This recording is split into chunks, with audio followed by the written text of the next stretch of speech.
Hey everybody, Davey here from At Home.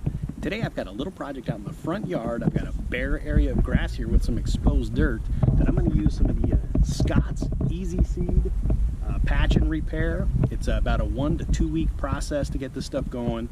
It does grow in nice and thick. I used it last year in the backyard. This will be part one, so we'll get it laid out today, and then we'll check in about a week.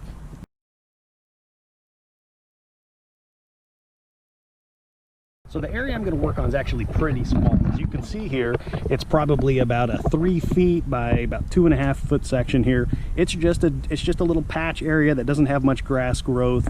The rest of the yard, I've got this Korean grass that actually grows in really nice, but just this little area here, it's not going to match, but the heck, let's just have a little bit of fun. Let's check it out. So the product I'm going to use here is the Scott's Easy Seed Patch and Repair Tall Fescue Lawns. It, as it says, grows anywhere, guaranteed. I used this stuff last year in the backyard. It actually grew in nice dark grass. Pretty easy. You just put it on there, you water it, and you get it going. Let's do it now.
It's really just that simple. You kind of get your area prepped, rake it a little bit, knock that dirt loose a little.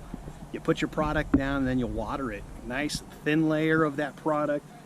Water it up. We're gonna have some rain tonight and tomorrow, so that's actually gonna be perfect. And as you can see here, it actually contains some mulch. So as soon as you get that stuff wet, it actually thickens up nicely to protect those seeds. And we'll check back in a week. So this is gonna be part one. We'll see you guys soon.